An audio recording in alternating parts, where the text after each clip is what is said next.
Cameron and I, who started this company together, we met at Stanford. We started in a garage. We basically bought some cocoa beans and just started roasting them up and made a couple test batches based on what we learned on the internet. There was no vision of opening a chocolate factory, at least early on.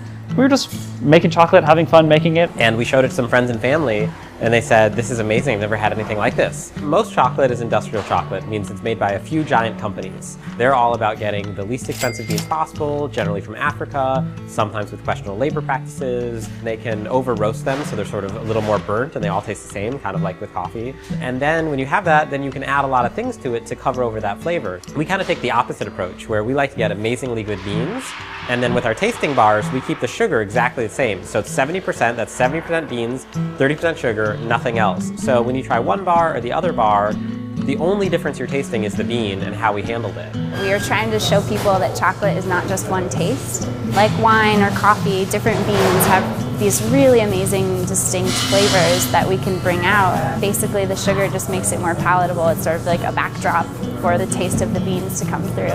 There's no bigger impact on what the bar is going to taste like. There's no bigger impact on flavor. There's nothing more important. So finding great beans is absolutely a requirement, and there's no replacement for going to where the beans are, seeing how they're being grown, meeting the farmers, and sort of working directly with them to get the beans that we want. The first stage in making chocolate, which they've already done a little bit of out at the farm, is separating the good beans from the bad beans. This is your healthy beans for the most part. I'm still sorting through these, but we just take a quick gander as we go by and sort out the ones that are bad. And that's it. We tend to use pretty light roast profiles to bring out those distinct flavors. We do a bunch of taste tests to determine those roast profiles. That's a lot of fun. I started looking at how coffee was roasted in these machines to start trying to figure out how to use the roast. It's a little bit different, so like the machine doesn't actually work the way we exactly need it to. The roaster was also really challenging to find something that would work and then would allow us the flexibility to adapt it to roast the way we want to roast. So after they're roasted, we take them and we crack them. So that's to get the shell separated from the nib, which is the inside of the bean. The cracker itself is kind of a modified cracker for malts for brewing beer. It works really well for us because we don't really want to crush everything, we just want to separate it. After that, we take the mixture of shell and nib and we sort them into different sized pieces. And that's to make the next step, which is winnowing, go much better because we blow the whole mixture up using a fan, and then we have a vacuum sucking off the top, and the shell is quite a bit lighter than the nib. So as it blows the shell up, we can suck it off the top and the nibs fall down below. They don't really make a lot of machines that are specifically for making chocolate at this scale. So most of the stuff we've had to repurpose or build ourselves. For example, the winnower. It's what can you find that works for your process? What can you cobble together? What can you get and modify and make it work for you? I am starting a batch of Rio Caribe right now. So I have nibs that have already been proofed, and I'm gonna weigh them out, and I'm gonna grind them in our peanut grinder with new plates, and I'm gonna put them in the melanger to start a batch. The melanger is a giant stone bottom bowl with two stone rollers that will actually crush up the nibs, and eventually we'll also add sugar.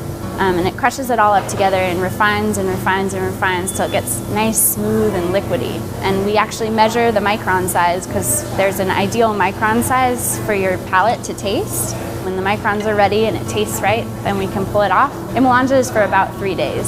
And the next step, we can put it directly into the temperer. And the temperer is a machine that heats and cools the chocolate to align the crystal structure. We want it in either crystal structure 5 or 6, and that gives you that nice like snap that you associate with chocolate. And so the way that we do that is we heat it up to break any crystals that might have formed, and then we cool it to a very particular temperature. So as it comes out of the nozzle, it's going to come out at the right temperature to set. And then every mold we hand vibrate out. We throw it in the fridge, cool it for about 10-15 minutes, take it out of the mold, and we have a chocolate bar. We hand wrap in foil, and we used to hand wrap in paper. Like the wrapping machine is a fairly new development. We weren't in love with modern wrapping machines that are all about plastic and flow wrapping, and we also get handmade paper from India where they make the paper for us from garments from the garment industry. They make this paper, they hand silk screen it. It's amazing paper, but because it's a handmade product, it has all these variances. And modern machines don't like things to be different. They like everything to be the same. And so we found a machine that was built 50, 60 years ago that does things the old ways. It can actually work without electricity. You can turn the wheel, and it does an amazing job wrapping. There were thousands of bars that were hand wrapped, and now this one does it just like super fast. It's really hard sometimes making something from scratch when you really care about the ingredients and the process, because there's the easy way to do it, and then there's the way to get the best flavor and the best ingredients and not make any compromises. And we never wanted to compromise for our chocolate. It meant we had to work a lot harder. We put so much love and care into making it, and I think that really comes through. This is a very exciting time for chocolate.